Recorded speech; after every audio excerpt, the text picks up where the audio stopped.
You've met the Prime Minister. You'd be forgiven for thinking an election is around the corner. Snappers, Prime Minister, hospital, children's ward, all the classic ingredients of political campaigning. This ward looks pretty good to me. No, it's the windows. Oh, yeah. Winter, the wind and rain comes through the windows. On the surface, a chance to urge more take-up on MMR child vaccination rates, but also yet another chance to reinforce a no-deal exit in the face of predictions of chaos under civil service plans dated August the 1st to prepare the UK.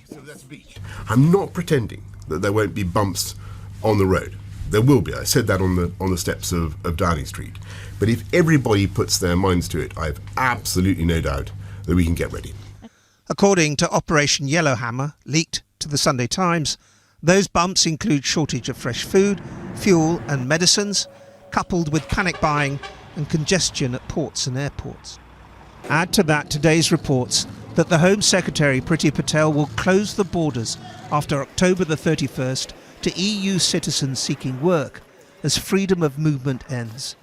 No plans have yet been unveiled for any proposed visa system that would replace it, and an estimated 2.5 million EU residents in the UK have yet to apply for settled status. If we end our legal relationship without replacing it with a new system, then we're going to have legal chaos. And this then brings into picture the whole issue of Windrush. Only this time it won't be affecting hundreds of people, it will be affecting potentially hundreds of thousands of people. He says if the government doesn't get it right, he predicts a tsunami of litigation. The Home Office said no one eligible for settled status would be barred from re-entering the country once the doors had closed, so to speak. But how any visa system could distinguish between them and other Europeans remains unanswered.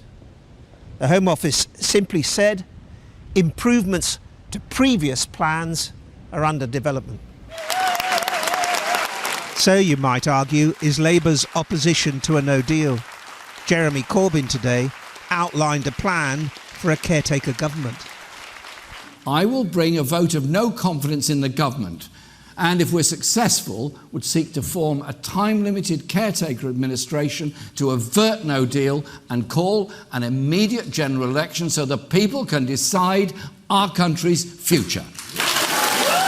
There were jeers too from some in his audience of loyal followers when a journalist asked if the Labour leader would step aside in such circumstances to avoid a no deal. Would that include potentially stepping aside as leader of that caretaker government?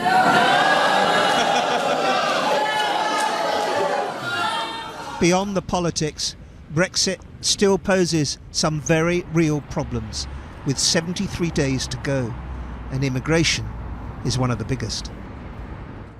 Simon is reporting. Well, joining me now here is Joe Owen from the Institute for Government and from the campaign group for EU citizens in the UK, the 3 million, Hedvig Hectormans. Welcome to you both. Thank you. Let me start with you, Hedvig. How worried are you by what's just been said by the government? Well, it is very worrying, and it's not just me, but there are a lot of worried EU citizens out there. Because by this move, it seems that the government is creating two groups of EU citizens that are indistinguishable, like your colleague in the report just mentioned. And you personally have been here since 2001? 2001, yes. Although I have already applied and received settled status. Right. So I'm a little bit less worried, but because EU citizens have been given the time until 31st of December 2020 to apply for settled status when there is no deal. I wonder how can people then distinguish after the 31st of October? And when the Prime Minister Boris Johnson says that, EU citizens who've been here are unambiguously welcomed, embraced, do you believe him? Well, that is undone now by the reports today by the measurements Priti Patel is wanting to take. So it's a very worrying time since the referendum already. So more than 3 years now we live in worrying times, and this is certainly not helpful. Hedvig, you've got your settled status. You've gone through the process. Why are you still worried? That spells out quite clearly your status after the 31st of October.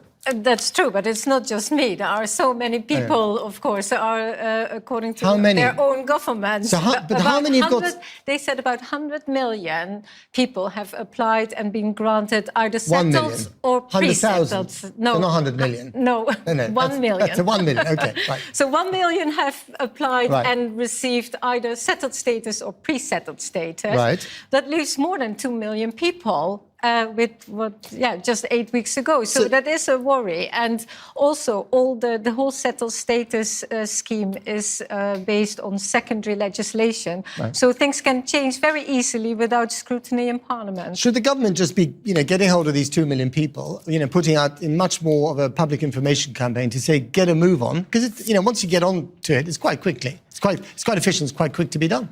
It's actually really difficult to get all of those people to register, not least because there are legitimate reasons why they won't. They don't have access to computers. They don't know that they need to apply. There's whole groups of vulnerable people who it will be really difficult, which is why the Home Office has been so careful about design. We're talking about 2 million people. I mean, they must do something. So the message has got to get out there somehow. They will have to push out messages in this part of this big communication campaign. Is there a world where they get to anywhere near 100%? It's very, very unlikely if you look at other schemes around the world. Hedwig, are you worried that if this isn't sorted out, you could become part, or the other 3 million could become part of a new Windrush generation in Europe? Windrush on steroids, absolutely. And because the whole system of applying, it's not a registration system, it's an application system. The whole system of applying actually can make people unlawful resident overnight.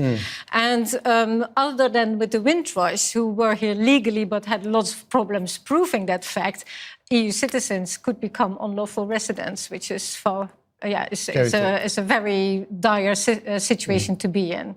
Hedwig Hectormans, Joe, and thank you very much indeed.